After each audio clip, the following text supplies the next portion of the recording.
ficar, Paulo, que eu vou ter que sair às 21 horas, viu? Que eu tenho um relatório para fazer e Pode até não. amanhã. Pode não. Tem que ficar até o final da festa. Ó, tem que tomar saideira.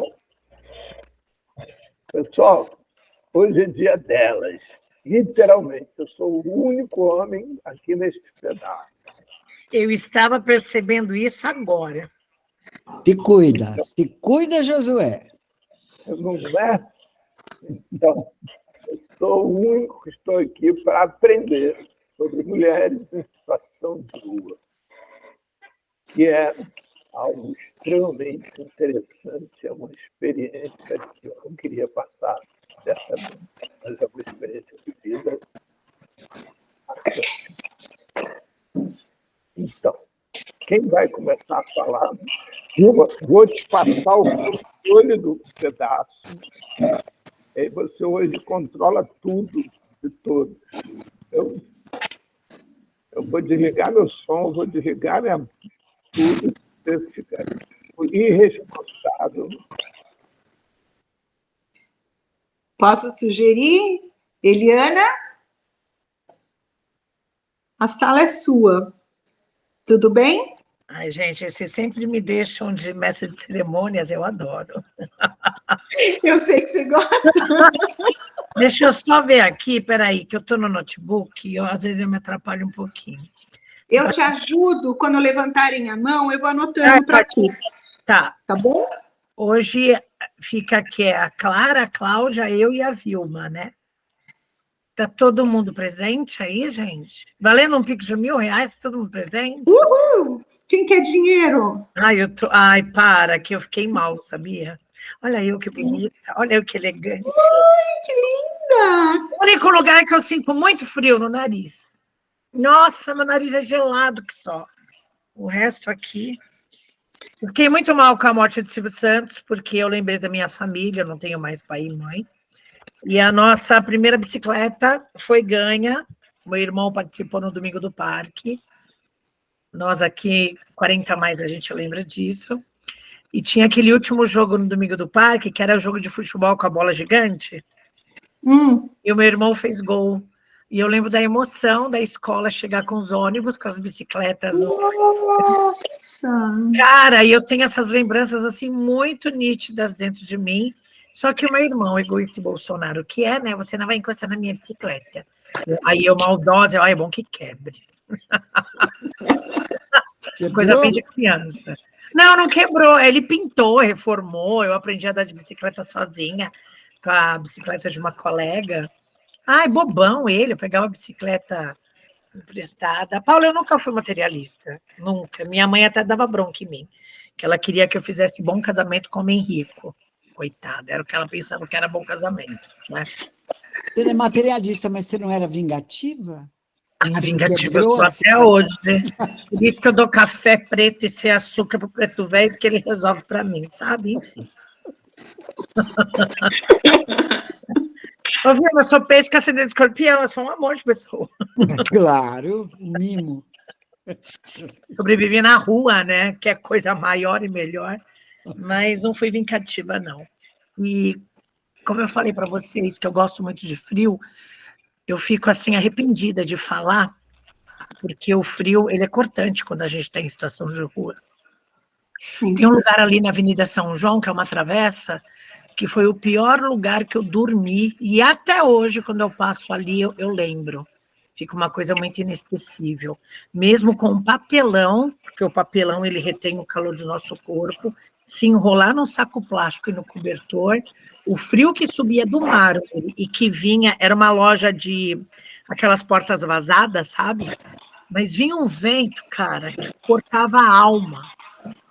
E você não consegue dormir legal. O que acontece com os homens em situação de rua? Que morrem mais do que as mulheres.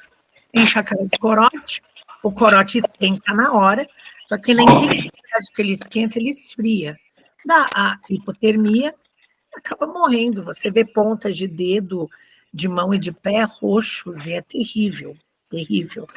E a mulher em situação de rua, Quando ela não tem um companheiro, ela busca ou malocas, que tenham mulheres, as cunhadas, para se proteger, ou ela mesma desenvolve mecanismo de defesa, se masculinizando, usando roupas mais largas, disfarçando o seu corpo, porque o corpo mais exposto na rua é o corpo da mulher. E chama atenção, a gente é tudo redondinha, né, roliça, bonitinha, e a grande maioria dos homens, que os homens são muito visuais, não digo todos, quando olha aquele corpo ali jogado, pensa que está disponível e acaba coisificando o corpo da gente.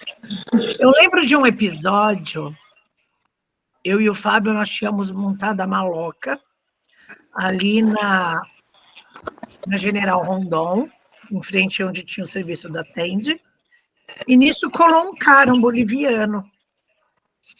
Pela regra, o Fábio foi atendê-lo e eu fiquei dentro da maloca, só ouvindo o papo. Eu falei, será que é isso mesmo que eu estou ouvindo? Porque é muito surreal.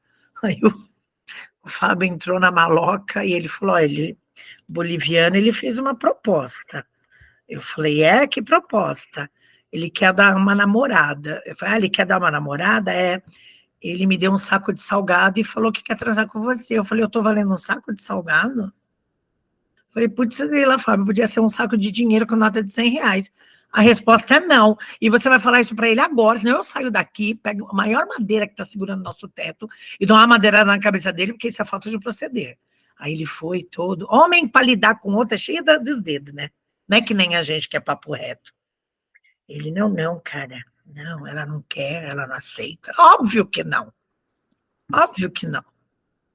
Existem casos de mulheres que fazem uso, em cenas de uso. Eu vi isso muito na Cracolândia, e isso doeu muito meu coração, que elas fazem programa em troca de droga, ou os próprios maridos são cafetões das suas companheiras e obrigam elas a fazerem programa por droga ou bebida. Isso é fato, gente. Como eu vi também mulheres que desciam o cacete nos companheiros feio, mulher brava que batia homem de 2 metros de altura e ela metendo o cacete sem dó. Eu confesso, já que a Vilma falou se eu sou vingativa, no fundo do meu coração, ai, bem feito, a gente se sente vingada. Por mais que a gente abomine a violência, mas era uma mulher que sabia se colocar. Tem a questão também da pior violência que tem para uma mulher, que é a violência sexual. Eu ouvi relatos de muitas mulheres ali na região do bairro da Luz, que preferiam ser espancadas e até estupradas pelo seu companheiro do que por vários homens. E isso também acontece muito. Então, nós, mulheres, que graças a Deus somos em menor número, em situação de rua, e para mim aqui no Brasil não era para ter nenhum, porque o nosso país é riquíssimo, milionário, mas muito mal distribuído, muito mal gerenciado. Nós, mulheres, nós sofremos muito, muito. Quando um homem é recluso no sistema carcerário, você pode ver que a mulher, ela se torna uma reclusa juntamente com ele. E aí, se ela não for levar o jumbo quinzenalmente e fazer sua visita íntima, que é a sua obrigação.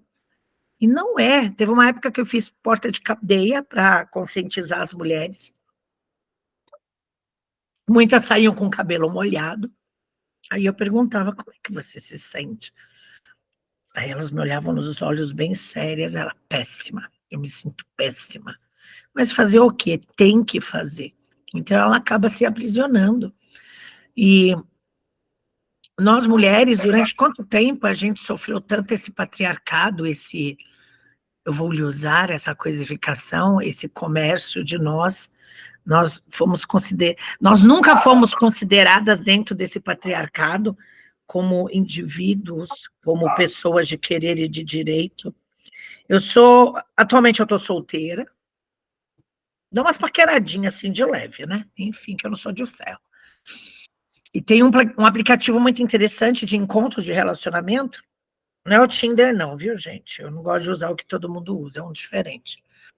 Mas que o produto final é igual, tá? Porque os homens são Não são todos, tá? Não gosto de generalizar. Eu conheci um cara muito legal, a gente acabou sendo amigo, a gente é amigo.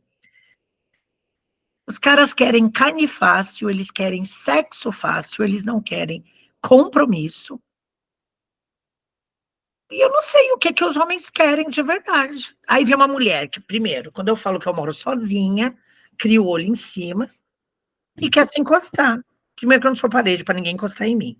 Na rua é diferente. As relações, quando você está em situação de rua, elas são super instantâneas. Vamos supor, eu estou assim num grupo, me interesso por um rapaz, me apresento, me aproxima, beijou, casou. É automático. Você beijou o cara, casou. E o cara pega você na mão forte, você é a minha mulher, e aí de quem faltar com respeito, aí de quem talaricar. Para quem não sabe, talaricar é dar em cima da mulher do outro. Isso na rua é falta de proceder, é pedir para morrer. Não pode acontecer de forma alguma. Então, é engraçado que isso, na sociedade normativa, né, como o pessoal chama, que eu não vejo nada de normal, a rua tem regras muito claras, estabelecidas e respeitadas, bem mais que uma convenção de condomínio, cara. É incrível isso, é incrível. Quem está de fora acha que a rua é bagunçada, e não é. Existem filas aqui em São Paulo que se você é uma mulher que está na fila, os homens falam, não, mulher é na frente, é prioridade, vai lá. Porque eles entendem das nossas necessidades. Homem sente fome? Sente, a mulher também sente, mas muitas vezes é a mulher que faz o corre pro cara. Muitas vezes é a mulher que faz o corre.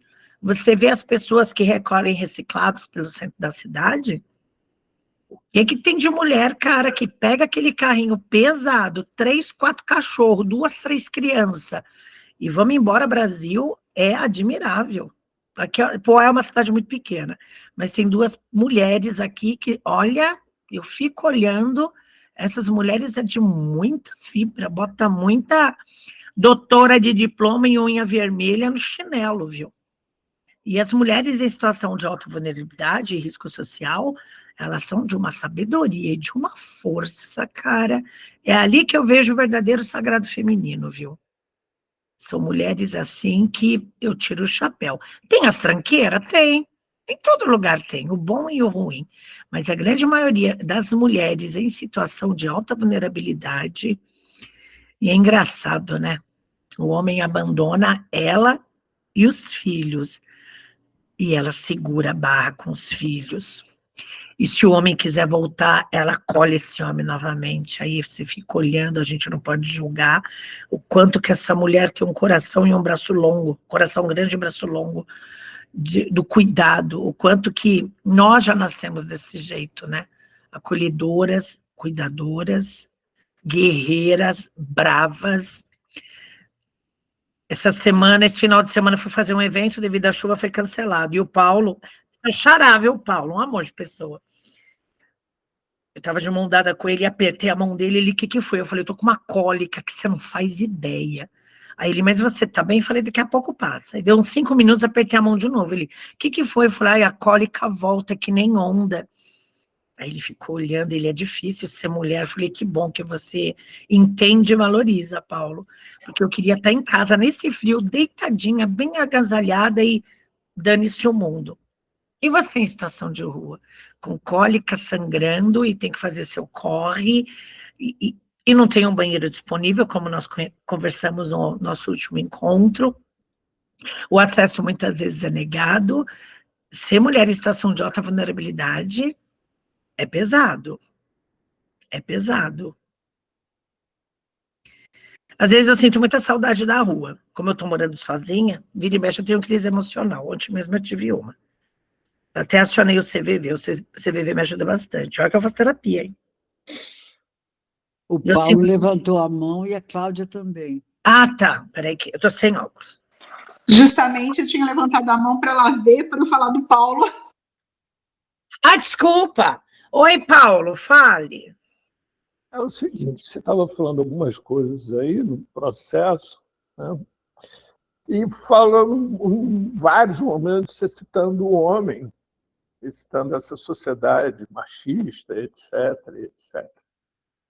E aí eu queria te fazer um relato e, ao mesmo tempo, que é uma pergunta. que é o seguinte: eu sou o primeiro homem da história do Brasil a ter conquistado guarda compartilhada em regime litigioso. Isso quer dizer o seguinte: eu me separei e aí passei a ter direito a ver meus filhos de 15 em 15 dias, no fim de semana, né? No fim de semana. Não contente com isso, eu fui para a justiça e ganhei o direito de vê-los fazer o mesmo número de refeições na minha casa e na casa da mãe. O meu mesmo número de noites na minha casa e na casa da mãe. Né? Assim, as maiores resistências que eu encontrei para obter isso, né, foram das mulheres. E não foi de uma mulher. Né? Eu acabei tendo que estudar profundamente essa questão, organizei livros sobre isso, tive até 15 minutos de fama por causa disso, por ter sido o primeiro homem, né, nessa história toda. E aí, você falando, uma pergunta que eu sempre me faço, né, que é assim: até quando eu ganhei a primeira guarda compartilhada no Brasil, isso foi no ano de 1986, né, os homens eram majoritariamente educados pelas mulheres. Uhum. O homem em si não podia chegar perto do seu filho para orientá-lo. Quem orientava era sempre as mulheres. Né? Qual seria o interesse das mulheres de educar os homens dessa forma machista, né? De tal maneira que eles não aprendessem a entender que quando ele faz o filho, ou ele faz o filho não, quando ele tem a relação erótica com a mulher, ou ele usa camisinha, ou ele assume a responsabilidade do seu ato. Né? Porque se ele participou da concepção, faz parte da vida dele. Ele que tivesse usado camisinha, ou feito como eu fiz, porque depois do meu segundo filho eu fiz vasectomia. E quando eu quis ter mais filhos, desfiz a vasectomia para ter mais filhos. Então, isso acontece na rua também, da mulher se achar proprietária. E mesmo quando o pai se interessa em se aproximar dos filhos, as mulheres não deixam. Tem que antes passar por elas, tem que se interessar por elas para poder se aproximar. Bem, aí a gente está falando das famílias em situação de rua. Quando é família, que já é composta por... Não estou falando das famílias, não. Vou te Você está contar... falando de monoparental, a mulher com filho, o homem com filho. Não, eu estou falando... Vou te contar um outro dado para você entender. Né? Eu vivi durante muitos anos em Paraty. E meu vizinho mais próximo era uma comunidade mamelucos, onde nessa comunidade, em todo Paraty, tem um provérbio que rege as relações intrassexuais e também homossexuais, que é: o homem só serve enquanto serve. Quando não serve mais, não serve. Isso é amplo, geral e restrito. Então, as mulheres não contam para os homens de quem é aquele filho. E aí você tem 3 tipos de filho. São os filhos da paixão, o filho do porre e o filho do descuido. Entendeu? Mas o homem não sabe que o filho é dele ou não é dele. E você, para saber se são irmãos, é pela mãe. Se a mãe é a mesma mãe, são irmãos. Não pergunte pelo pai. Né? Mas, assim, os homens, eles, por falta de relações familiares, eles são completamente excluídos das famílias, eles acabam se juntando entre eles, bebem muito, e em torno de 50 anos estão morrendo de diabetes, porque bebem muita cachaça. Né? Sim. Então, aos 50 anos, mais ou menos, estão morrendo de diabetes. Por falta do acesso à criança, à família. Né? E assim, e as mulheres não admitem de jeito nenhum aproximação, porque elas pelo menos explicitam, né? Porque elas dizem que o homem só serve para atrapalhar na educação dos filhos. Entendeu?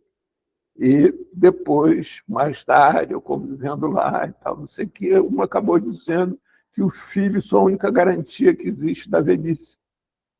Então, se ela for dividir os filhos com os homens, ela vai ficar insegura de ter alguém para cuidar dela na velhice. Na rua a relação é diferente. Se é uma mulher com filhos e não tem companheiro, e um homem em situação de rua se interessa por ela, ele acaba acolhendo a família inteira. Ele cria os filhos do outro como se fossem os seus próprios filhos. Aí, quando você vai fazer uma investigação da vida deste homem, você vê que ele tem a sua família original, vamos supor a primeira mulher com filhos, que em algum momento ele abandonou. Essa mulher que está na casa, que não está em situação de rua, não o deixa ver os filhos, ela tem sim esse poderio, esse poder de, não, o seu pai está na rua, ele fez a escolha, deixou de ser pai.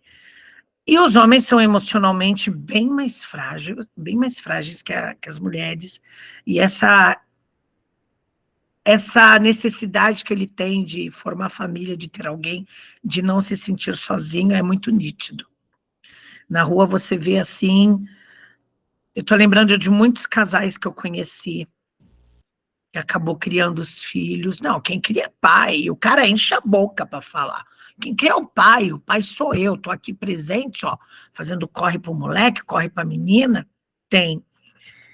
Como também tem o inverso, de homens com os seus filhos, que conhecem mulheres em situação de rua e formam outras famílias. Mas também, quando tem a separação, é um pega para capar. Aí ele sofre de um lado, a mulher realmente tem esse lado, sou eu que crio, os filhos são meus, e você não participa, eu não quero que você contamine, que você influencie. Quando eu me separei do pai das minhas filhas, ele chegou a me ameaçar, tirar a minha caçula. Hoje ela tem 19 anos, na época ela tinha 12, 13. E ele veio todo cínico, que nem uma cobra. Ele, eu tive até que vender meu vale alimentação esse mês para acionar um advogado. Falei, então você é burro. Você é muito burro porque tem a defensoria pública. Você é assalariado, você tem direito. E eu quero que você tire minha filha de mim. Eu quero que você alegue o quê para a juíza, lá na vara de infância e juventude, porque você quer tirar minha filha. Porque estar em situação de rua, que foi você que provocou devido à violência que você fez contra mim, isso não vai tirar o meu pátrio poder, de forma alguma. E eu não deixo de visitar minhas filhas. Eu voltava ora semanalmente, ora quinzenalmente para vê-las. Aí ele arregalou um olho, eu falei, você não está mexendo com qualquer uma, não. Você quer atrás dos seus direitos? Tá, meu querido. É sua palavra contra a minha. Pronto. E é bom que você pegue uma juíza para largar de ser besta. E no final não deu em nada. Não deu em nada, eu continuei com a relação. Uma coisa, você nunca teve pátrio poder, não. Você tem mátrio poder. Sim. Uma nomenclatura besta, né? Pátrio poder. Eu tenho mátrio poder, isso sim. Isso é um belo ato falho, não? E as minhas filhas, graças a Deus, muito bem encaminhadas, 2 adultas maravilhosas. Pois é. E quando eu venho falar desses assuntos, mãe, já passou, vamos viver o agora, já passou e você está bem, está ótima. A minha mais velha fica muito preocupada, não vai se envolver com qualquer um. Eu falei, não, hoje eu estou mais seletiva. Eu estou muito bem sozinha, é melhor que eu corra mais rápido. Mas essa situação da rua, a Cláudia está aqui, ela pode até confirmar algumas coisas que eu estou falando. A relação na rua de família, muito diferente, muito... A impressão que eu tenho é muito mais firme, muito mais presente, por não ter não sei se... Discuta-se muito da habitação, da housing first, dos abrigos, mas eu fico analisando assim, seria melhor um lugar coletivo, porque a rua ela é um lugar de ambiente coletivo, e a partir do momento que você for separar as pessoas, tipo um pequeno condomínio, vai perder toda essa identidade que a rua tem. A rua tem muita união. Fazer um corre para o menino. Quantas vezes eu fiz corre de fralda, sem ter filho? Ficava na porta do mercado, moça, um pacote de fralda. Para quem que eu vou dar? Quem tem neném, passa nas malocas. Ou então passava perguntando da necessidade, precisa de um leite, de um remédio. A gente se une muito na rua. E tem algumas coisas que eu queria falar. A respeito do que o Paulo falou e depois do que você falou. o que ele falou da mulher, né, sempre falar, não, eu dou conta de tudo, isso também, e não deixar e reproduzir o machismo, isso é reprodução social, né? Nós crescemos, a nossa geração ainda cresceu vendo isso. A mulher foi criada para ser a mãe e o homem foi criado para dar a condição financeira, né, ou ganhar o pão. Né, Paulo? Eu acho que a gente foi criado nisso, e isso se chama reprodução social. Mas voltando atrás disso que você falou, né, que muitas vezes as mulheres se submetem ao machismo justamente para conseguir se sentir protegida, né? Mas mesmo dentro dessa submissão, você acha que a gente hoje, com as meninas de 20 anos, 22 anos que estão aí, a gente está conseguindo mudar essa visão que ela tem de se submeter? Porque eu tenho conversado com algumas meninas muito jovens na rua. Aqui não, onde eu moro, onde eu trabalho, a gente não vê famílias em situação de rua, a gente não vê crianças em situação de rua, tá? A gente vê mulheres, sim, casais, sim, até muitas gestantes em situação de rua, né? Que quando ela tem o bebê, eu tenho aqui, assim, 2 cidades paralelas, né? São juntinhas, mas a abordagem é totalmente diferente, né? Numa delas, a criança é acolhida numa saica, né? A mãe é acolhida numa casa de estar, mas onde elas têm a inter-relação. É trabalhada a maternagem junto, para que essa mãe consiga, e se tiver o pai junto, ele vai para a casa de estar também, para que eles consigam realmente formar uma família, como você falou, não é normal, mas é uma família que consiga dar uma estrutura para essa criança mais agradável do que a rua, né? Isso a gente tem. Mas, assim, quando você fala que as mulheres, às vezes, se submetem, né?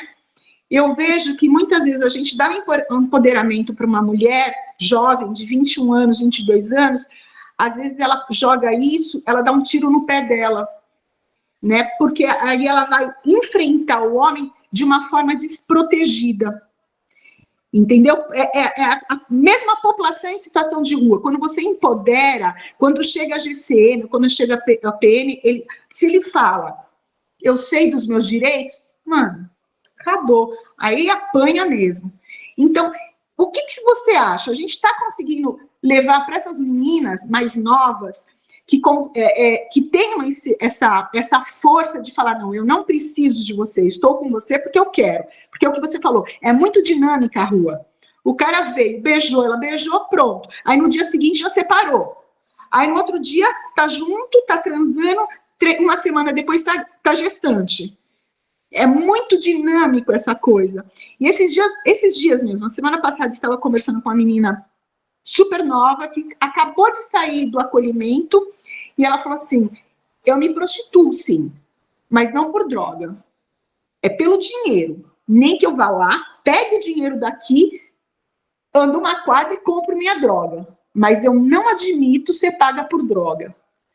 Entendeu? E isso eu já achei um empoderamento dela. Ela reconhece, ela está trabalhando, ela está fazendo o trabalho dela, mas ela não se vende por droga nem por nada assim. É meu dinheiro. O que eu vou fazer com o meu dinheiro, ele não interessa para ele. Você acha que a gente está conseguindo levar isso para as mulheres que hoje estão em situação de rua, ou isso está realmente continuando do mesmo jeito que era antes? Peraí, Eliana, deixa a Valdinéia falar também. Vai lá, Valdinéia.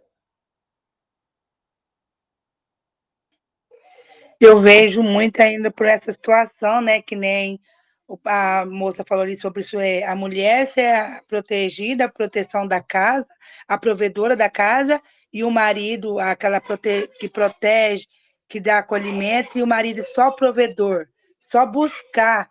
E é onde que hoje em dia, às vezes, as mulheres estão se perdendo muito nisso, porque antigamente as mulheres ficavam em casa e tinha o provedor, mas hoje em dia eles não dão, a situação mudou. A mulher também é provedora, ela consegue ainda ficar na parte de proteção e buscar e prover também a casa. Daí, por isso, o grito de guerra hoje em dia, sobre a situação, tipo assim, porque eu também sou provedora, eu também sou acolhedora, e eu não vou mais aguentar a situação de tipo, às vezes ele quer ser só o provedor, mas ele não está conseguindo ser nem. Hoje em dia, nós estamos numa realidade que tem muitos homens, nem provedor da casa, eles estão conseguindo ser. Eles não conseguem mais ser sozinhos. É a nossa realidade, eu não sei se financeira, politicamente, toda a situação mudou muito. E daí é onde eu também questiono muito sobre quando eu vou falar da relação de prover e ser provida. Eu falo, se você é provedora, se você consegue sozinha, para que você quer alguém que não vai ajudar nem somar?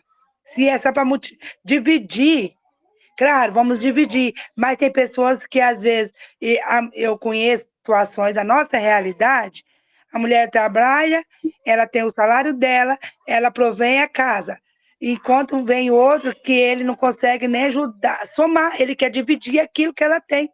Eu falei, e às vezes é onde eu questiono, por quê? Se você consegue sozinha.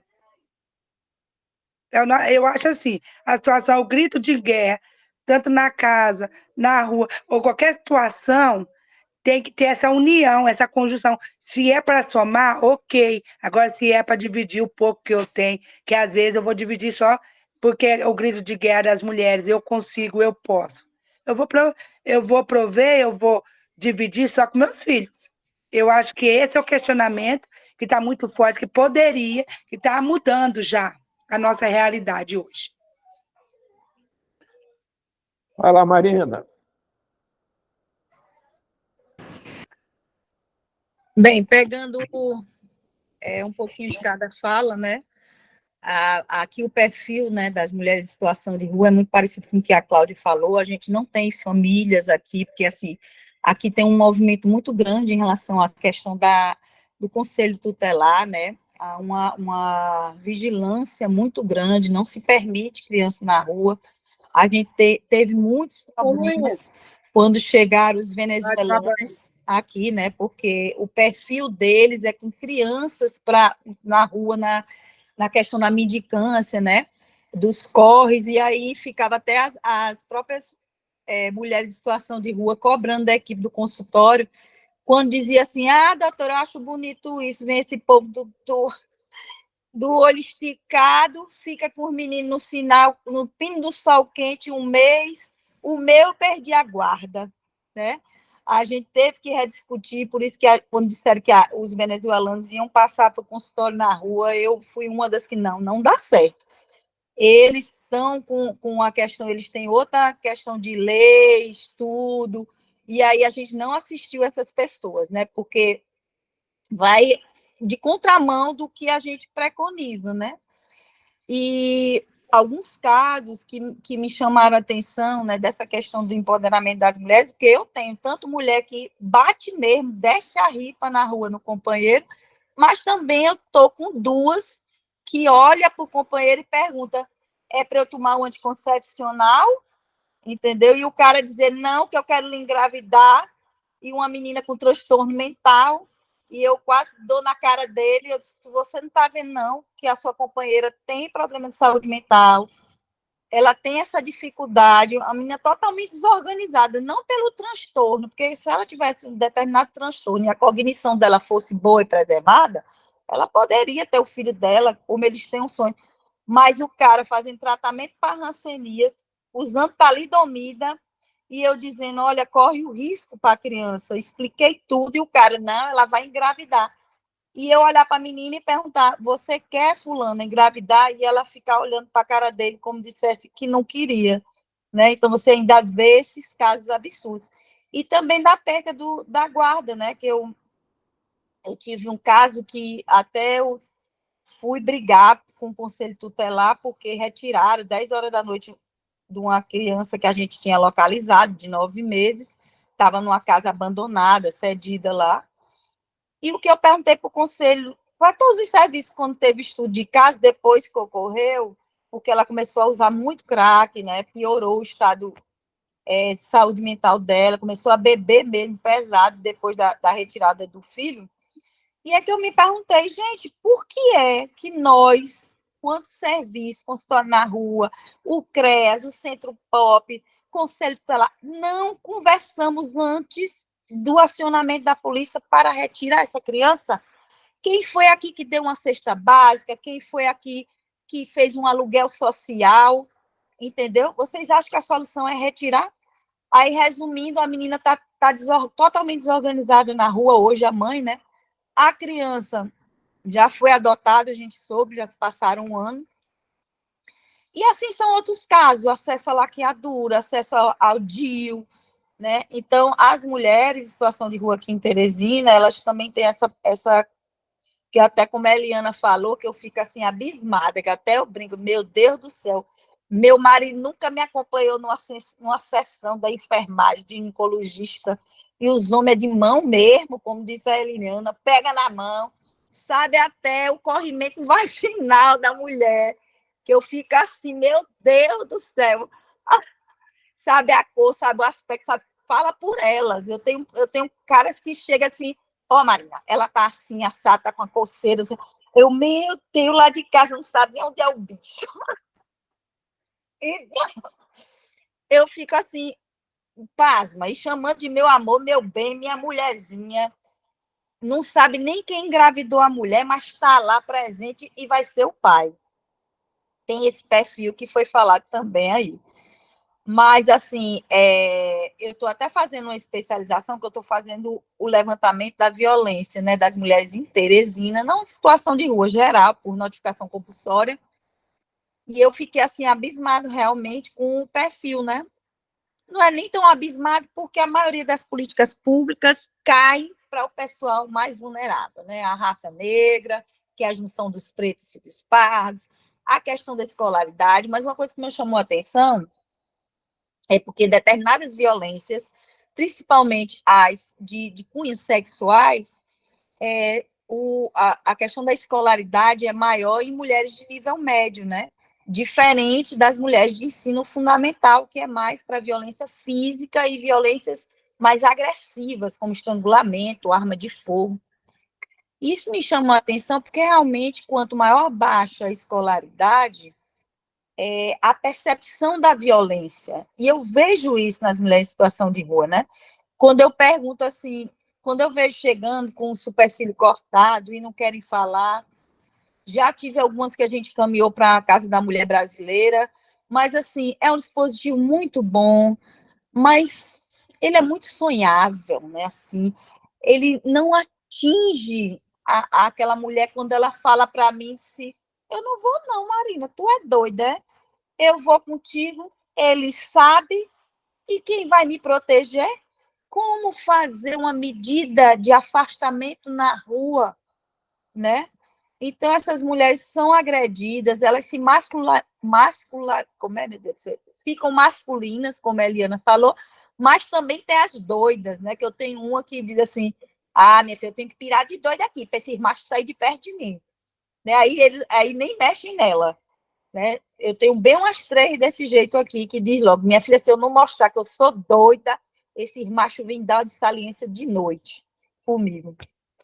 Mas também uma coisa muito legal é esse companheirismo. Eles fazem grupos que eles protegem mesmo, chama quando estão doentes, protege contra outros machos que estão rodando na redondeza, né? E isso é uma coisa positiva que tem sim na rua. E são muito assim preocupados, né? Principalmente quando tem uma que eu peguei, uma com 37 quilos, inclusive ele saiu a quase 5 quilômetros, né?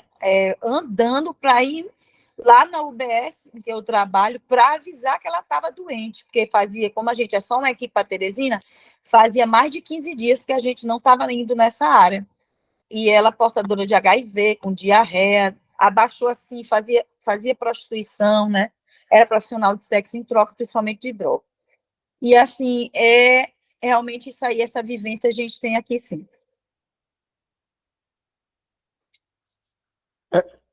Eu posso contar a minha fala do que, porque, assim, tem uma coisa que a mim me incomoda muito quando se começa a falar da questão das posições, tanto da mulher quanto do homem, dentro das famílias, parece que isso é uma coisa que espontaneamente, naturalmente, né? Sem que houvesse uma história em torno disso. Então, eu só queria citar 3 momentos em que se reforçam essas posições que nós vivemos hoje aqui, né? Distintos na história da humanidade. O primeiro deles acontece com a descoberta de que o homem participa da procriação. Porque olha só que coisa interessante. A gente tem a relação sexual hoje, e só daqui a 3 meses, 4 meses, que aparecem os sinais que a mulher engravidou. Então, você atribuir a relação sexual contigo num dia, para daqui a 3 meses descobrir que aquele filho é meu, né? É impossível, espontaneamente. E aí os homens tinham diferentes, os seres humanos tinham diferentes funções para manter aquele grupo de pessoas, aquela tribo que circulava em torno de 250, 200 pessoas, que eram, eles se abrigavam numa caverna, as mulheres ficavam com as crianças em torno da caverna, os homens saíam para caçar, lembrando que a caça, naquele momento, era feita com arma na mão, né? Sequer tinha arco e flecha, então era embate direto. E as mulheres grávidas acompanhavam os caçadores, porque as mulheres, quando estão grávidas, elas estão com todos os seus instintos muito mais aflorados, todos os seus sentidos muito mais aflorados.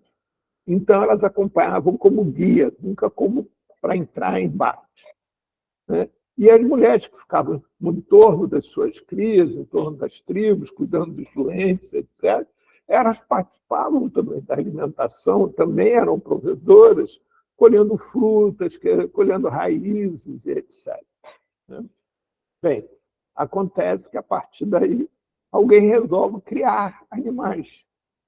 E quando vão criar animais, a crença mais comum que se encontra até hoje, né, em comunidades que estão afastadas, que não entraram em contato ainda com essa sabedoria, com esse saber, né, é que, assim como você, quando quer plantar uma árvore, você planta uma semente no chão e ela nasce, a árvore nasce, a mulher, quando quer engravidar, tinha que encostar a barriga no chão para nascer a cria. E aí, quando começa a criar animal no cativeiro, cria-se só fêmeas, porque bastava as fêmeas encontrar a barriga no chão que elas engravidavam. Só que aí não houve, né, a procriação. Até que surgiu um macho, e com esse macho se aprendeu que o macho participava também da procriação. Mas acontece que foi descoberta. Essa descoberta aconteceu no mesmo momento que a propriedade se descobre a propriedade privada. Porque, olha só, suponhamos que eu criasse galinha e eu descobrisse que eu consumo uma galinha por dia, eu e minha família, né? Então, se eu tenho 30 galinhas, eu vou ficar 30 dias sem precisar fazer nada, sem precisar trabalhar, sem precisar fazer nada. Isso representa poder. Porque se a família, por exemplo, elas precisar de uma galinha, eu posso dar uma galinha para ele e ele fica me devendo um favor. E aí você tem todo o desencadeamento de poder dentro dessa história. Bem, então, a sacação que o homem participa da procriação acontece junto com a descoberta da propriedade privada. E aí acontece o seguinte: a única forma que o macho tem de ter certeza que o filho daquela mulher é filho dele também, e é quem vai herdar o poder, é se aquela mulher só tiver relação erótica com ele. Se ela tiver com outro além dele, ele não sabe quem são os filhos, né? Surge, inclusive, o ditado: filhos da minha filha, com certeza meus netos são. Filhos dos meus filhos, talvez serão. Então, assim é a colocação ainda lá atrás, lá muito atrás. E aí a mulher vira uma propriedade do homem, assim como suas galinhas, seus animais estão sendo criados, e em troca ela recebe a proteção dele. Passado um tempo, muito tempo, surge a história, quer dizer, tem vários outros momentos, mas eu só estou querendo dar 3 outros momentos para a gente poder entender aonde, em 2024, nós estamos situados. Né? Surge a invasão dos romanos ali no Oriente Médio. E aí, só que vocês devem saber que os italianos, os romanos, né, eles eram poligâmicos, principalmente os lords. Os bacanais surgem exatamente em Roma Antiga. Né? E a história deles serem poligâmicos, o judeu saca, né, que se ele introduzisse mulheres com doenças venéreas entre os soldados romanos, esses soldados romanos contrariam doenças venéreas e levariam essas doenças venéreas para Roma.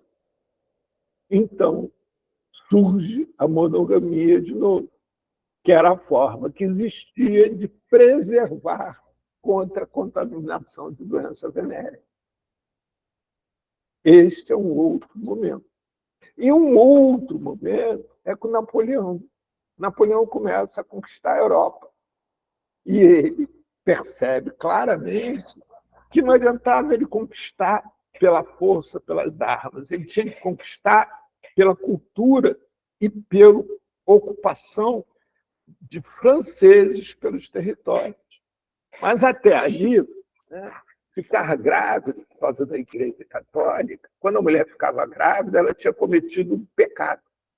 Então, quando ela ficava grávida, ela ficava isolada, dentro de um quarto. Isso para os lords, obviamente. Né? E os burgueses, mais ricos também, mas ela ficava trancada dentro do quarto. Quando o neném nascia, ele era entregue a uma ama de leite que era levado, né, e era devolvido para casa só aos 5 anos de idade. Era apresentado ao dono da casa. E o dono da casa, cabia ao dono da casa decidir se aquela criança ia permanecer na família ou se ia ser entregue para a ama de leite definitivamente. Então, o primeiro filho, o homem, o primeiro filho tinha que ser homem. Se nascesse 3 antes, não importa, porque era para ir para o exército. Então, se nascesse mulher antes, ficava com a ama de leite. O segundo filho tinha que ser homem de novo, para poder ir para a igreja. As mulheres vinham a seguir, né, ficavam ocupando a família, tantas quanto fosse necessário para casamentos serem feitos, para enriquecer a família. Então, esse é um outro momento onde, na nossa história, de novo, se ratifica esse movimento do da fidelidade, né? Esqueci até o nome, né? Da fidelidade entre o homem e a mulher, né? E a questão do filho, quem cuida de filho, quem é o provedor, Valdinéia. Mas tem uma questão que é muito interessante, porque, olha só, eu, quando estou tendo uma relação com vocês, eu estou tendo uma relação sexual. Não existe relação entre 2 seres sexuais que não seja sexual. Ela não é uma relação erótica. Mas a relação erótica é uma das possibilidades, porque eu posso ter uma relação erótica, uma relação afetiva, uma relação intelectual, eu posso ter várias formas de relação. Mas eu nunca posso excluir que eu tenho um sexo. Porque é a partir desse sexo, que é uma identidade social, que eu sou composto, sou conduzido dentro da sociedade. Então, toda relação é sexual. Isso é uma característica. Mas, até hoje, se utiliza o termo de relação sexual para algo que é proibido. Como se qualquer tipo de relação fosse proibida. Que é o que está se concretizando hoje com o uso da internet e com o enlouquecimento da nossa sociedade. Não sei se vocês sabem, a idade de suicídio reduz cada vez mais. É proibido, tema proibido na nossa sociedade. Um outro aspecto disso é relação de casamentos onde se supõe que a fidelidade é construída quando nenhum dos dois tem relações eróticas com outras pessoas, além do seu parceiro. As pessoas podem conversar, podem jogar bola, podem beber, podem fazer tudo o que quiser, menos ter relação erótica. Porque senão isso é considerado uma falta grave, é uma traição.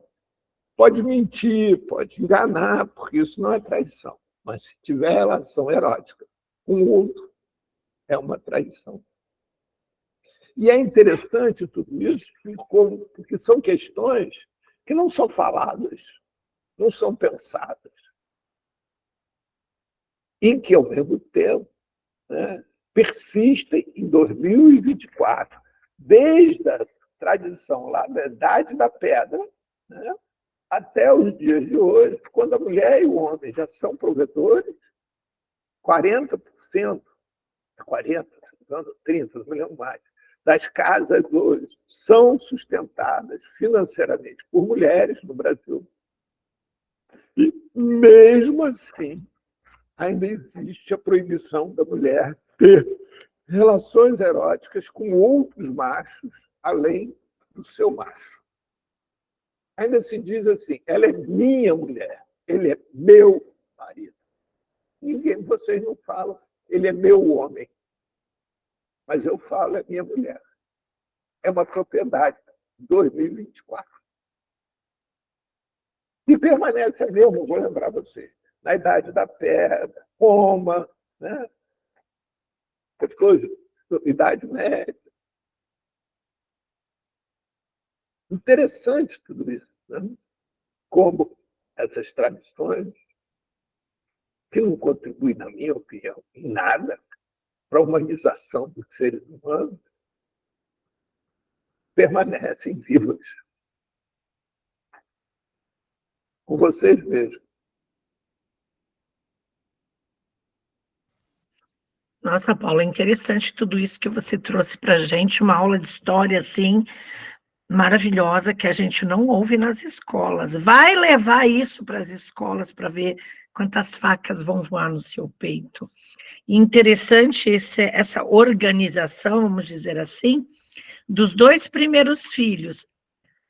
Os 3 vão servir, mas são muito específicos. O primeiro para a guerra, o segundo para a igreja, e no final nasceu uma mulher para fazer negócio, a moeda de troca.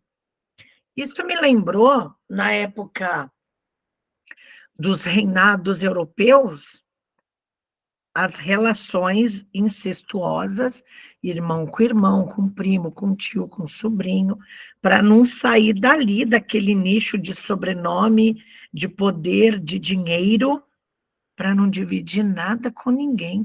Só que isso veio também heranças genéticas, anomalia genética, e você vê, eu não lembro o nome do príncipe agora, se você colocar no YouTube, tem o quanto que eles se deformaram na aparência e também afetando o seu cognitivo, tudo isso para não tirar o poder ali da família.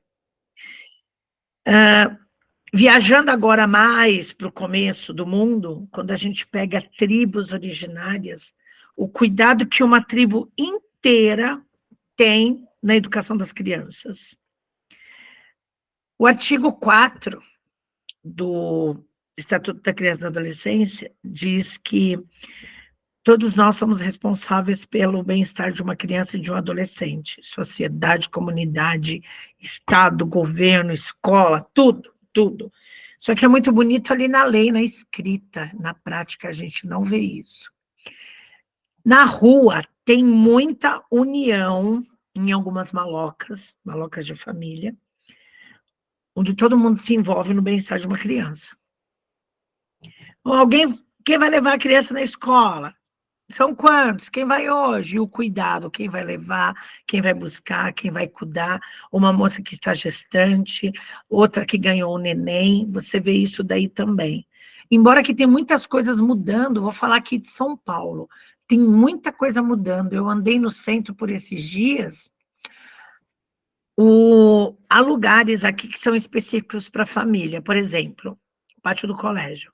O pátio do colégio não tem mais o número de famílias que tinha como antigamente.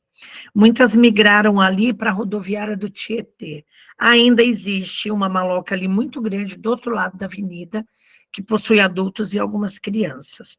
Como a atual gestão fez o programa das Vilas Reencontros, e foi onde muitas pessoas, principalmente as mulheres com seus filhos, viram uma oportunidade para dar um pulo para a habitação, que não é bem isso, né? Ele só maquiou.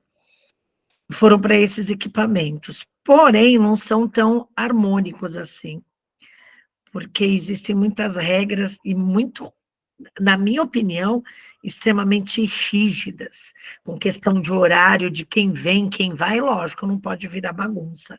Mas quem está na rua e tem a liberdade e vai para um equipamento desse, onde acaba mudando muito a sua rotina, é sofrível, muito.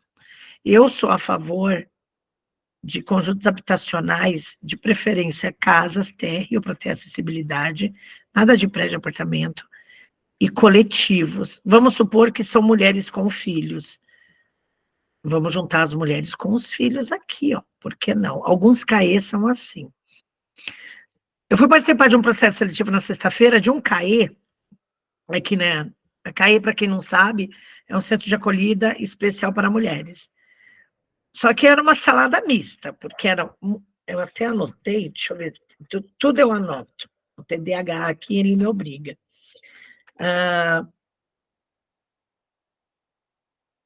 Mulheres trans, adolescentes, idosas, crianças e refugiadas. Isso é dar um tiro no pé. Como a Marina falou, a Marina está de mão levantada. Você quer falar, Marina?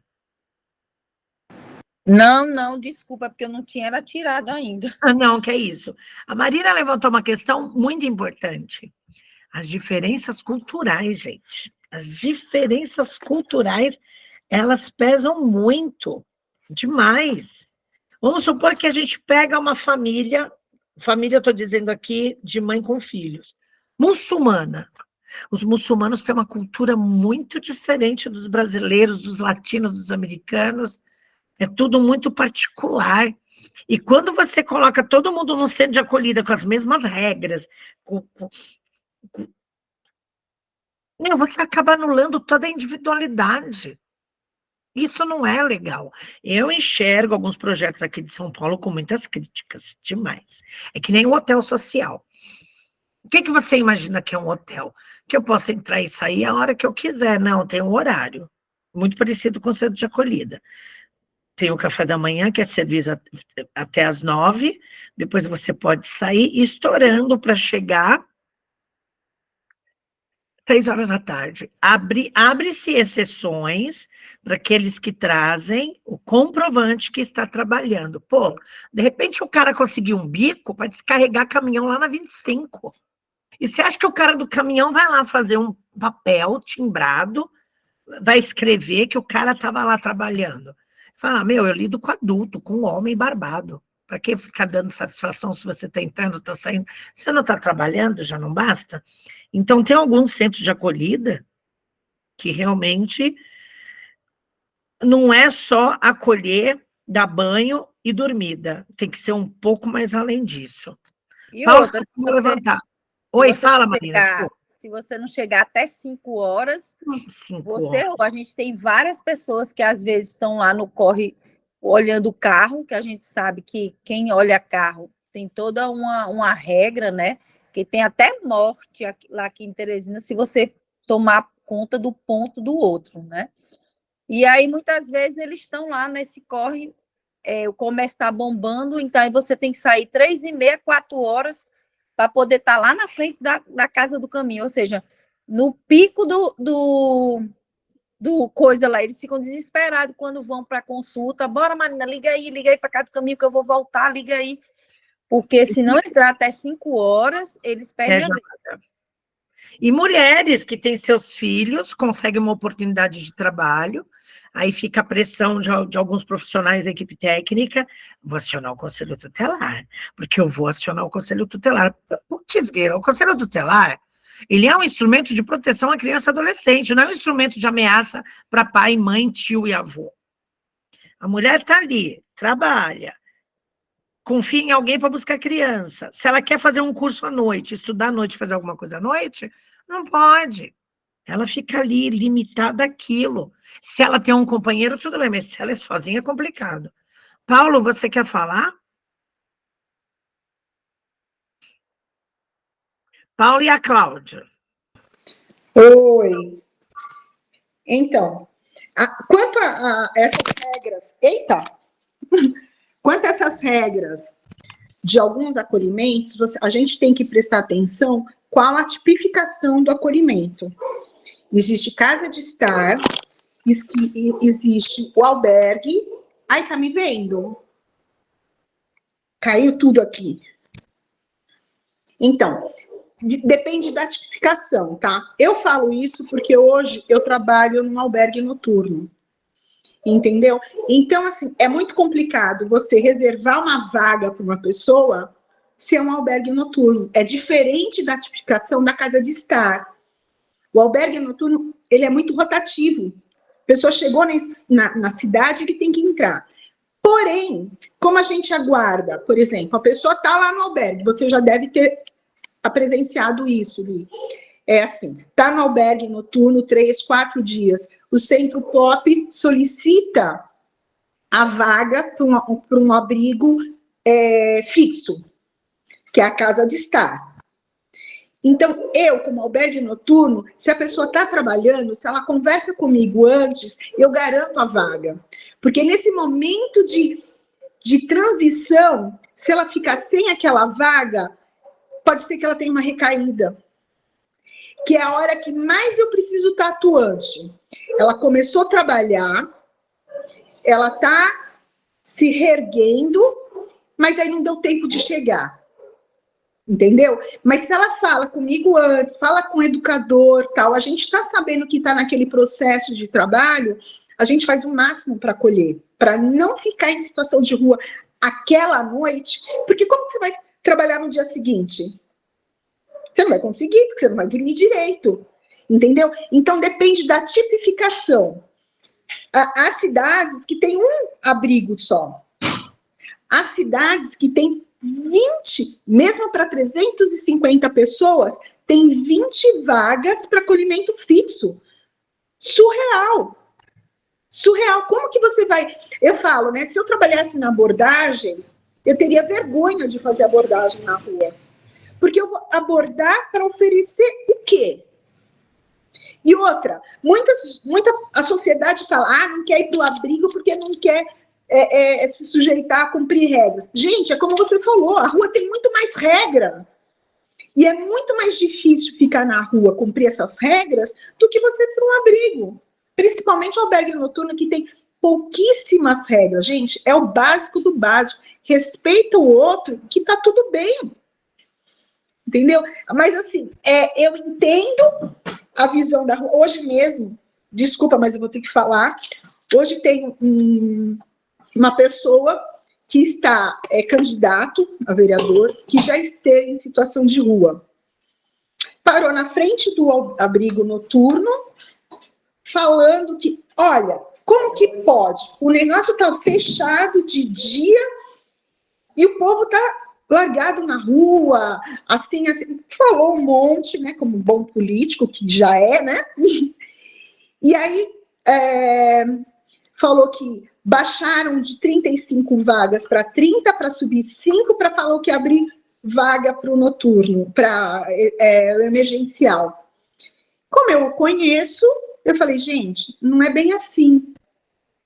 A tipificação é albergue, tem o Centro Pop, né? Eu sei que é cruel, principalmente final de semana, porque o Centro Pop está fechado, mas é albergue, não é uma casa de estar. Nós temos 2 casas de estar na cidade, com 35 vagas fixas, que é justamente nessa hora que a pessoa está trabalhando, que vai alugar seu cantinho, a gente dá todo o apoio, porque eu não uso a palavra ajuda, não, porque eu não sou a moça boazinha, eu apoio a decisão que o acolhido tem. Agora, é impressionante, a pessoa fez isso, já esteve em situação de rua, eu falei, você conversou antes com o albergue para você falar isso? Nós aumentamos as vagas para 50 vagas no emergencial, né? E mesmo assim, com um educador, nós batemos de frente, porque um educador com 50 vagas é complicado. Imagina ficar uma pessoa responsável com 50 vagas. A gente não sabe o que está acontecendo. A gente não sabe o que está acontecendo, mas mesmo assim.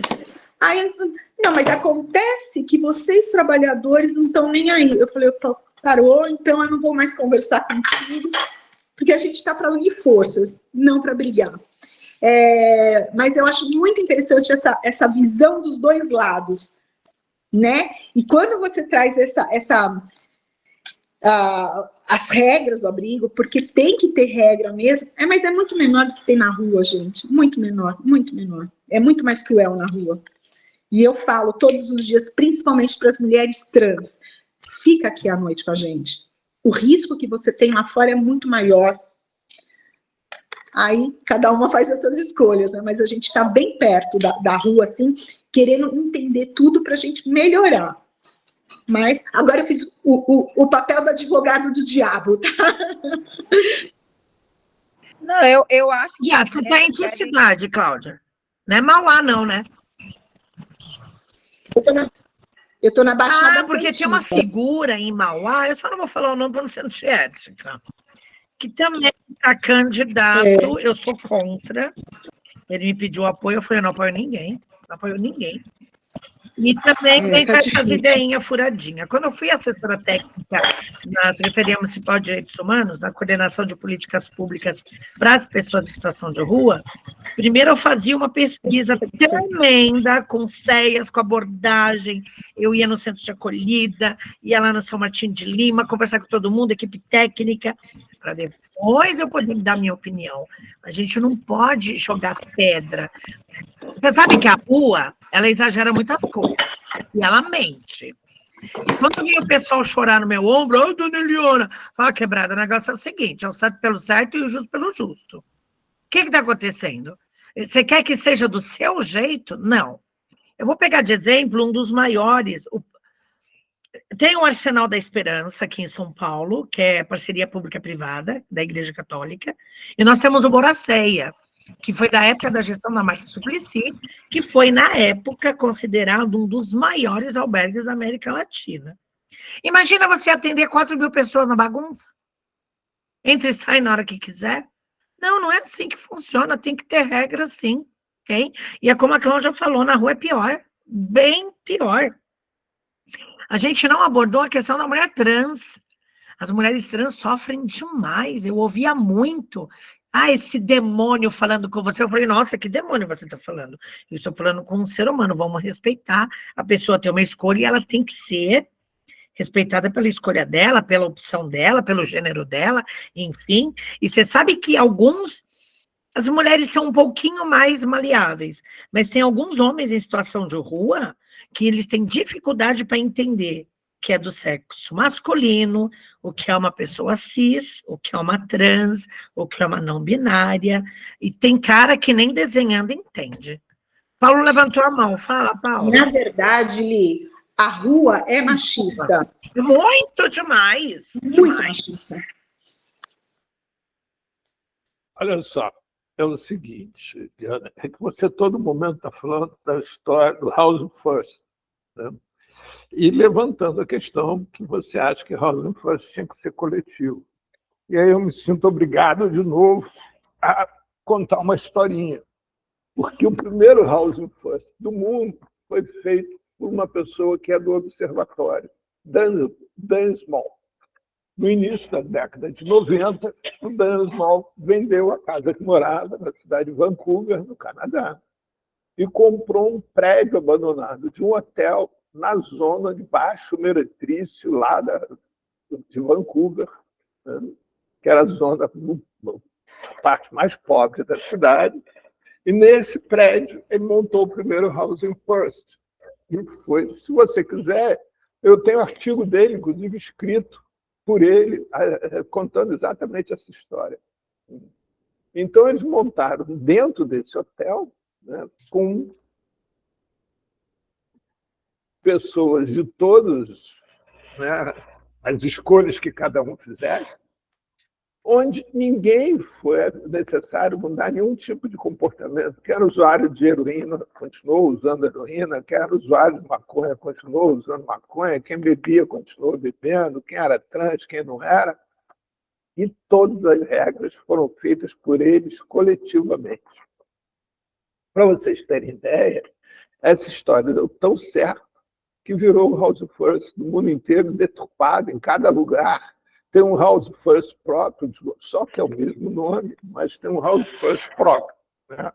Mas, assim, o originário era exatamente isso, onde essas pessoas que foram morar com o Dan nesse hotel eram todas de um grupo que frequentavam esse bairro da cidade, que eram amigos dele, né? E uns cuidavam do outro, literalmente.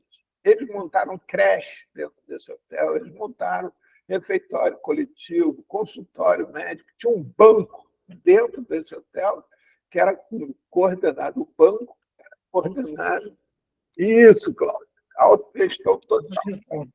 E esse banco era coordenado por um ex-bancário, usuário de heroína, que tudo que ele tinha que identificava ele como banco era uma mesa velha, toda quebrada, um caderno, onde ele anotava as coisas e guardava o dinheiro numa gaveta sem chave, sem nada. Ele nunca sumiu um único centavo. E tem narrativas belíssimas das pessoas falando a respeito da importância desse banco para ele. Então, assim, essa fantasia de que é necessário ter regras, as regras foram feitas por eles, pelos moradores do lugar que estabeleceram todas as regras. E completando, além disso, dessa história surgiu, se vocês botarem na internet, vocês vão descobrir, o quarteirão social, que foi o Estado canadense que viu exprimido por essa história, e aí ele foi comprando os imóveis que estavam neste quarteirão e construindo nesse imóvel galeria de arte, para expor obras de arte, população de rua, restaurantes, escolas, um monte de coisa. Então, você tem toda a razão, Eliana. Era para ser algo coletivo mesmo, a ideia coletiva. Paulo, eu conheci, não cheguei lá, mas eu vi pela internet, esse Housing First em Vancouver, que tinha uma enfermeira responsável, Elizabeth, não lembro o sobrenome dela, ela chegou a vir aqui no Brasil, ela deu uma palestra com o pessoal da Edley, que trabalha aí com redução de danos, e esse exemplo de Housing First lá em Vancouver é maravilhoso. Só que aqui no Brasil, o pessoal não quer fazer as coisas direito. Primeiro que é muita grana, né? É muito dinheiro. E as pessoas se deixam contaminar. O que Cláudia falou da autogestão é super importante. O que precisa é unir as pessoas que estão em situação de alta vulnerabilidade. Vamos fazer os combinados, gente. O que pode e o que não pode. Como é que a gente vai construir esse espaço para vocês? É ouvir a rua dá opinião, e a rua, a partir desse momento, ela vai gerir tudo isso, ela vai ajudar. O Asdrubal do Nascimento, que foi o primeiro conjunto habitacional direcionado para as pessoas em situação de rua, que fica ali bem no finalzinho da Brigadeiro Luiz Antônio, na curvinha, quando você vai descer para 23 de maio. Eu lembro de um rapaz que ele foi beneficiado, eu ajudei na construção do perfil, que a gente fazia, era o... esqueci o nome agora. Tem os grupos e os subgrupos de habitação. Nós fazíamos lá naquele prédio, gente, ali na Libero Badaró. Tô ficando velho, tô esquecendo as coisas. E eu fui uma que eu levantei a bandeira de colocar no perfil também, graças ao sistema carcerário. Não só homens, como mulheres, que também precisam, porque quando sai do sistema carcerário e não tem família, não tem apoio, vai para a situação de rua, vai para a cena de uso. Em vez de melhorar, vai piorar ainda mais a situação. E o Asdrubal do Nascimento tinha um rapaz que foi beneficiado, ele foi para o Asdrubal, ficou 15 dias morando na casa, e detalhe, ganhava fogão, geladeira, não chegava com uma mão na frente e outra atrás, não. Ele sumiu do Asdrubal durante 15 dias. Eu lembro que a minha coordenadora na época, a Liliana, tem como você dar uma rastreada, saber onde está esse rapaz? Eu falei, eu vou tentar. Ele tinha voltado para a cena de uso da Cracolândia, porque ele estava se sentindo sozinho. sozinho. Ele abriu mão da oportunidade da casa e voltou para o centro de acolhida. Porque lidar com a sua solidão, cara, com os teus demônios, não é fácil. Hoje eu moro sozinha, eu tenho umas crises existenciais que, olha, cara, eu me seguro, eu choro, eu berro, eu sofro, eu me descabelo, eu entro aqui no CVV, eu mando mensagem para alguém, pelo amor de Deus, eu preciso de alguém para me ouvir, senão eu piro. Agora, imagina uma pessoa que não tem estrutura nenhuma, que está sozinha, que é mentalmente abalada com tudo, psicologicamente quebrada, você joga ela dentro de uma casa sozinha. Ah, mas tem equipe técnica, como o Cláudio falou, de segunda a sexta. E quando a crise bate numa madrugada de um sábado à noite, como é que fica? Tem CAPS que não funciona 24 horas. Às vezes está muito distante também. O cara vai usar droga. Eu uso bebida. Peguei a garrafa de vinho, abri aqui, botei na taça, que eu sou chata. Fiquei bebendo, até me entorpecer a falar, agora eu vou deitar. Agora eu vou deitar e vou dormir. Amanhã é outro dia. Aí uma amiga minha, você tá bem agora, Eliana? Eu falei, tô. E quando eu tô assim, eu me isolo completamente de todo mundo. Mas eu consigo, de certa forma, ter um autocontrole que é muito difícil. Quem está em situação de rua não tem. Hoje você vê pessoas perambulando pela cidade e a esquizofrenia, ela tá assim, nua, descarada e feia e dolorosa. Tem gente que tem medo, eu não tenho medo de esquizofrênico. Esquizofrênico, eles Posso fazer um Deixa eu adendo? fazer rapidinho. Os esquizofrênicos, eles são encantadores. Se você deixar o cara passar a crise dele e você começar a levar na maciota, você tira dele riquezas. Nise da Silveira já dizia isso, né? Fala, Cláudia. Deixa eu botar aqui que eu não enxergo. Então, eu trabalho com saúde mental, né? Então, numa cidade eu trabalho com saúde mental, no outro eu trabalho no abrigo. E aí, eu trabalho no abrigo quase como no CAPS. Por quê? Gente, só estar em situação de rua, você já fica vulnerabilizado. A sua mente já fica transtornada. Você não precisa nem ter transtorno. Só de ficar na tensão de estar em situação de rua, não importa o motivo, você já fica transtornado. Quando você entra num lugar onde talvez o acolhimento não é do jeito que deveria ser, você está com os nervos à flor da pele. Por isso que tem muitas brigas, por isso que tem muitas discussões dentro de um abrigo, onde tem 40 pessoas que, apesar de estarem na rua e muitas vezes juntos, quando chegam no abrigo, cada um tem um modo de pensar e tudo mais. Eu sempre faço essa conversa com eles, porque todos ali, e eu me incluo porque eu estou ali junto com eles, nós temos alguns transtornos. O nosso lugar aqui é de respeitar o outro. Para quê? Por quê? Porque todos estamos à flor da pele. É como o Paulo estava o tempo todo falando, né? Essas relações eróticas não precisam ser sexuais, mas dentro de um abrigo, principalmente lá onde eu recebo casais, se um olhou um pouquinho mais para outra, pronto, o negócio já abala a casa. Então, eu sempre faço essa conversa. Gente, e tem um preconceito muito grande ao CAPS. E não falo CAPS AD. Ok, você não quer parar de usar, não precisa parar de usar. Você é responsável por você. Mas quanto às suas... Por que você usa? É o que ela falou. É o medo? São as suas mágoas passadas? Você pode procurar o CAPS para fazer uma redução de danos. E nem é com o uso, mas sim na sua saúde mental. É que, infelizmente, a gente... Dentro da saúde mental, quando é um usuário de alguma substância psicoativa, a gente já fala sobre TUS, transtorno do uso abusivo da substância. Então, tem que ser no AD. Mas, na verdade, ele não precisa parar de usar, desde que ele saiba se equilibrar. E tem a medicação para isso. E tem um abrigo justamente para facilitar esse uso da medicação. Porque quem está em situação de rua não consegue usar uma medicação. Entendeu? Então, se ele tem um abrigo, e se ele tem a saúde para apoiar uma vida com melhor qualidade, não é qualidade de vida, com melhor qualidade, pode continuar usando, desde que não perca toda vez a mão, né? É isso. Eu tinha que falar também. Beijo. Intervalo de ideia. Ela tá com a mão levantada e na sequência é a Marina. Eu me sinto assim, eu achei muito interessante da parte ali da pessoa com transtorno, a pessoa na rua com vulnerabilidade, né? E a pessoa, ela não conseguia diversificar a situação, e é assim, tem transtorno, às vezes a pessoa não quer, as pessoas já julgam e não querem nem ser ouvida. E tudo que a pessoa quer é ser ouvida, ser escutada, ser atendida. Eu passei uma situação uns 10 anos atrás, já vai fazer quase 10 anos isso, porque eu vivo muito com essa situação próximo da pessoa, como uma pessoa mais humilde.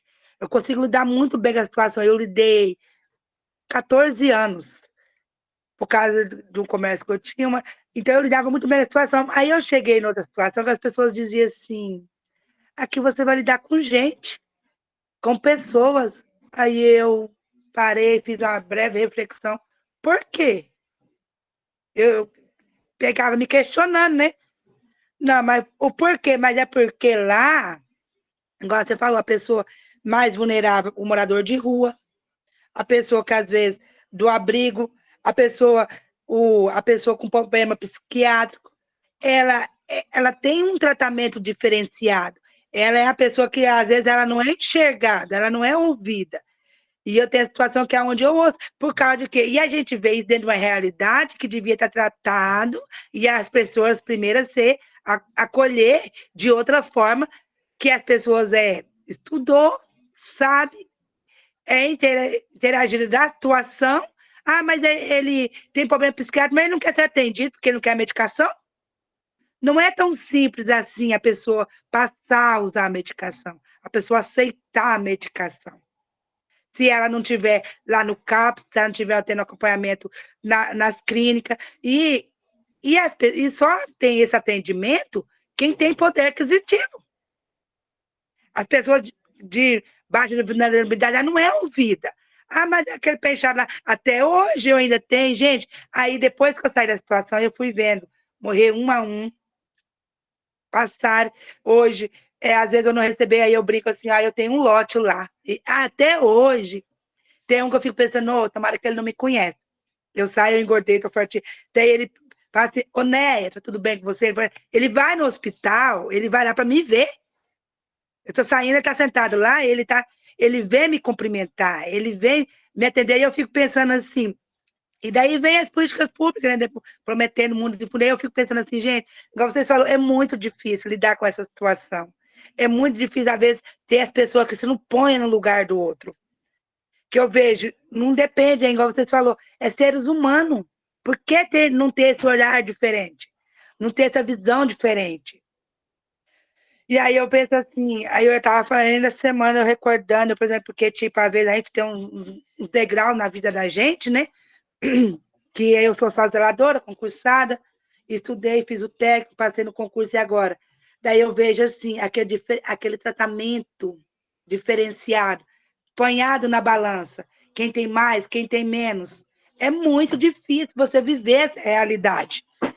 Você sentir na pele. Porque, que nem falou de esquizofrenia. Gente, eu tenho minha mãe esquizofrênica.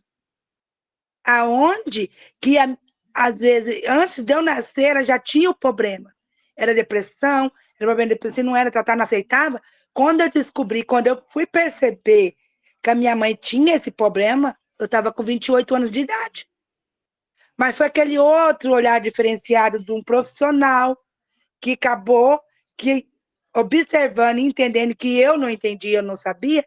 Quando eu fui ver, cair dentro da realidade, a gente trata, passou a tratar medicação, acolhimento psicológico, psiquiátrico. Hoje ela leva uma vida normal, mas com esse olhar diferenciado que tem que ter. As pessoas, e tipo assim, é que nem eu falo, é uma realidade, isso eu estou vivendo, às vezes o outro ali do lado. Eu tive uma dificuldade muito grande, eu passei por situações muito difíceis. com as próprias irmãs, com a própria mãe, que a minha avó ainda é viva, vai fazer 80 anos. Ela já tem 78 anos, 79 anos, sendo quase 80 anos, é viva. Ninguém entender, de ninguém perceber o que era, que não aceitar. Daí, pulando, eu hoje, o que eu vivo? Qual é a minha realidade hoje? Depois, a irmã com 22 anos também tem surto, outra com 30, outra com 50. Meu primo hoje, o filho, já lá na terceira geração, 18 anos, gente, com surto. Depressão, ansiedade, você aceita? Da onde eu cheguei, assim, para minha tia bater um confronto de frente, eu falei para ela assim, não é hora de confrontar. É hora de você aceitar e acolher, porque já chegou aí, nesse ponto. E isso, pessoas que têm situações que conseguem, que não tem vulnerabilidade. E aquela vulnerabilidade que vocês falam, que a gente fala, que a gente conhece a realidade da vulnerabilidade, é a pessoa invisível diante da sociedade. É isso.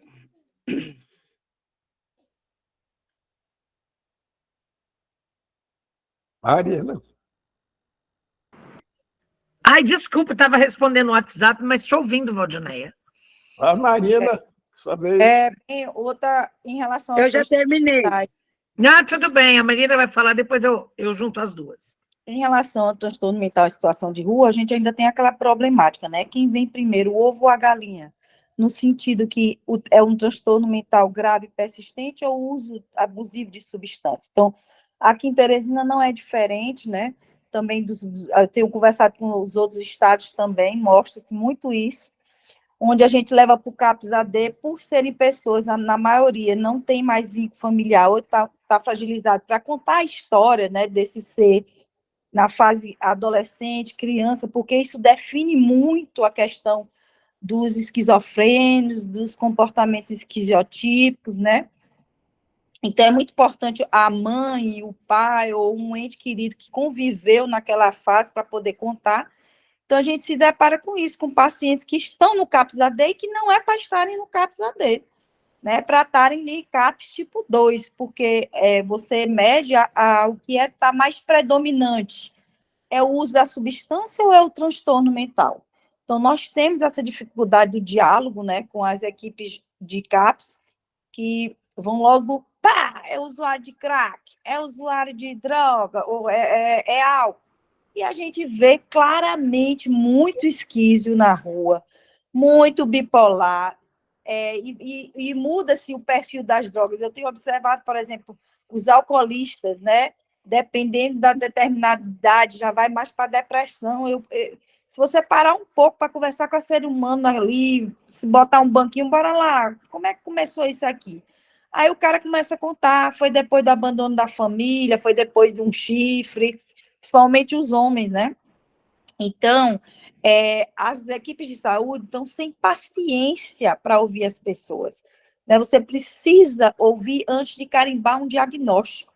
Então, eu falo muito isso, assim, que eu não gostaria de receber em 10 minutos um diagnóstico. Eu não gostaria, eu queria ser mais investida, não só pelo psiquiatra que está me atendendo, como outros olhares. E a gente ainda vive, sim, onde o psiquiatra é que carimba. Apesar da psicóloga estar conversando, está vendo que não é bem assim, que ele está indo para um outro tipo de transtorno, pode ter tido só uma psicose, uma primeira psicose, não é esquísio, né? Então, são determinantes que levam para o resto da vida. E depois que a pessoa incute que é doido, que é transtorno mental, para você retirar aquilo ali, seja dessa sociedade que a gente vive, dele mesmo, da cabecinha dele mesmo, porque ele foi num CAPS, foi dito isso para ele, então você realmente vê muitas equipes de saúde despreparadas, né? E eu costumo dizer muito àqueles que vão lá, doutora, vem com laudo para o BPC, aí eu pego, tá aqui, num CAPS que ele andou há 5 anos atrás, ele era esquizofrênico, aí vem aqui, ele é bipolar. Ora, ele é o quê mesmo, né? Isso confunde muito a cabeça da gente e a rua desorganiza. É incrível como eu vejo gente quando chega um ano, eu digo, meu Deus do céu, como está desorganizado, né? Ô, Marina, Oi. vou intrometer. Marina, você conhece um médico chamado Emerson Merri? Sabe quem é, Não, Marina? conheço. Então, eu estou te perguntando porque ele é uma pessoa aqui no Sudeste, ele é muito conhecido e tem grupo de pesquisa no Brasil inteiro. Ele é um médico epidemiologista e trabalha com saúde mental. Você sabe que ele jogou fora todos os livros dele de psiquiatria, e hoje ele trabalha com as pessoas a partir de 3 únicos conceitos: pouco louco, médio louco ou muito louco. Ai, gostei, viu? Nada além disso, nada além disso. O pouco louco, né, é aquele, para ele, assim, vou dar isso com uma muito resumida, né? Pouco louco é aquele que identifica o seu lugar na sociedade e consegue viver tranquilamente no seu lugar social, né, sem grandes turbilhões internos. O médio louco somos todos nós, entendeu? Principalmente os presentes aqui. E o muito louco é aquele que não consegue encontrar o seu lugar social. Isso é suficiente. Porque, assim, uma questão que é uma questão muito importante, a gente pode tratar, inclusive, desse tema outro dia aqui, né? Que é quando se mistura o uso de drogas, substâncias psicoativas, com questões de saúde mental. É algo extremamente perigoso, porque normalmente isso é feito a partir de um preconceito, sem nenhum tipo de embasamento teórico, de porra nenhuma, né? Até porque esses títulos, se é esquizo, se é bipolar, se é esquizofrênico e tal, esses títulos são dados de acordo com uma reação da pessoa, que é aquela reação é uma coisa momentânea, no momento seguinte pode ser outra coisa. Então, é o que você mesma falou.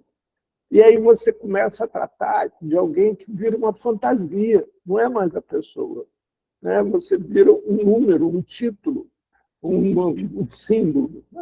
Sabe aquele esquizofrênico, quando se encontra na sala do cafezinho, do CAPS, né? O esquizofrênico teve aí hoje, ou então não, o bipolar está bem melhor, né? Você reparou que o bipolar está bem melhor? As pessoas perdem nome, identidade, perdem tudo. Uma suposta para guardar um pouco da identidade privada, da privacidade do indivíduo. Não é nada disso, né? É só uma...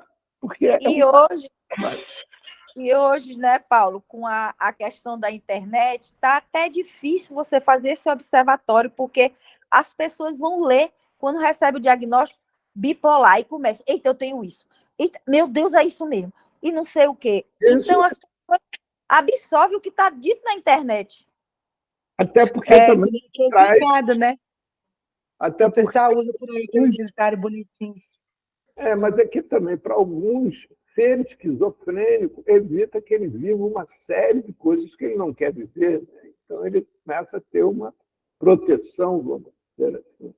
Não é isso, Cláudia? Então, não, esse número de pessoas que querem isso, se esconder atrás do diagnóstico, eu, particularmente, trabalhando com saúde mental, eu não vejo tantas pessoas assim, tá? Eu vejo mais pessoas que sofrem mesmo pela esquizofrenia.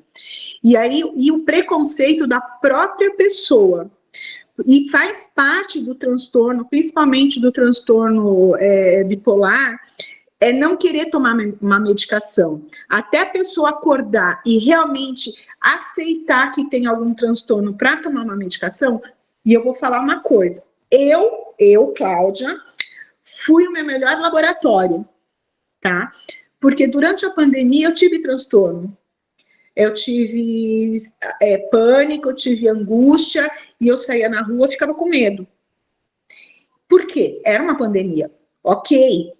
Mas isso me trouxe aquela coisa que eu sempre falo, todo ortopedista tinha que ter tido uma luxação de ombro, todo clínico geral tinha que ter tido uma cólica renal, sabe? Porque a visão da empatia que nós estamos falando, de você, antes do transtorno, antes do rótulo, você visualizar uma pessoa, isso te traz um fazer profissional totalmente diferente. E principalmente quando a gente fala situação de rua, transtorno mental e TUS, né? Transtorno por uso abusivo de alguma substância. Isso tem que ter uma visão muito ampla. Por quê? Porque isso tudo traz uma história lá atrás. O número de pessoas que estão em situação de rua, principalmente mulheres, passaram por um abuso na infância. Isso é muito nítido, conforme... Eu não tenho, assim, uma experiência muito grande, né? Mas, assim, muitas... Eu não sei mensurar, mas cerca de 80% das que eu conversei, aliás, dos que eu conversei, entre homens e mulheres, passaram por abuso durante a infância. Ou abuso até sexual, ou abuso pela violência, pelo psicológico, de ouvir de adultos, você não presta para nada, você não serve para nada. Então, isso tem toda uma história, que quando a gente trabalha com saúde mental, a gente tem que abrir a nossa visão, né, que a gente fala daquele processo dialético, né, histórico dialético, porque a gente tem que ver lá atrás, depois voltar ali na pessoa. E aí, Iana, você fala, você é a melhor psicóloga, né? Cuidado, que no CAPS você não consegue fazer terapia. Não tem como. Às vezes, a gente sente falta disso, né? Mas por isso que a gente tem que trabalhar em grupos, mas não existe terapia. E o difícil, Paulo, é quando você está num CAPS, a pessoa chega e querendo aquele atendimento que ele acha que é justo, que é certo, e você não tem dentro do SUS. Porque o que a gente ouviu aí na pandemia, você está sofrendo, vai para o CAPS, está sofrendo, corre para o CAPS. E, na verdade, não é essa. A Marina pode afirmar isso. A porta de entrada da saúde é a unidade de saúde da família, é o ZAFA, é a SF, entendeu? Mas as pessoas estão tão ainda assim, não, eu tenho que ir para o CAPS. Chega lá, e como a gente vai dizer para a pessoa, fala assim, eu entendo a sua dor, eu entendo a sua situação, mas você tem que ir lá no ZAFA, conversar com o médico, essa ansiedade, você não está dormindo por causa disso.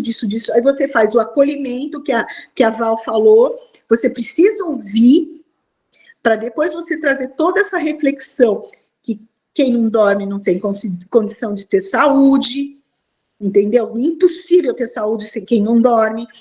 A ansiedade, você não para com o pensamento, mas que todo esse aporte, esse apoio medicamentoso é lá na básica, que só depois, né, que vai lá para o psiquiatra. E eu sempre dou, assim, exemplos muito, muito fáceis de ser entendido, né? Você tem a tua frieira, você vai primeiro no médico, ele vai tentar com um remedinho, com outro remedinho, depois você toma um medicamento, 2 meses, 3 meses, não conseguiu, aí que ele passa para o dermatologista.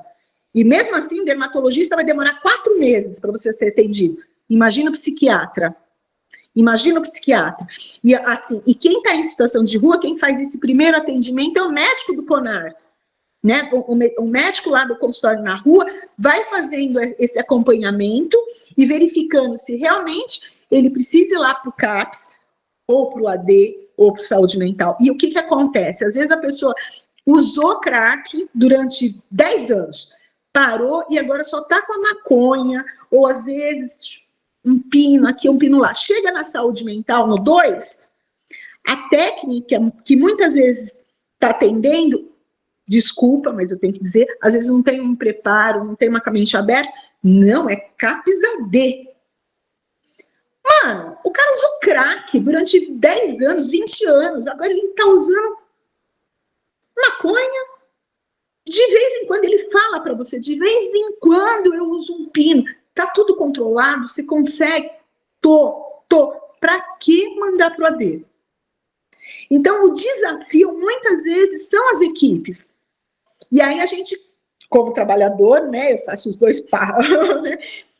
Educação continuada, compromisso, a gestão, a gente briga muito sobre essa questão de ser valorizado o profissional e de trabalhar realmente como equipe, né? Mas as equipes também estão adoecidas, né?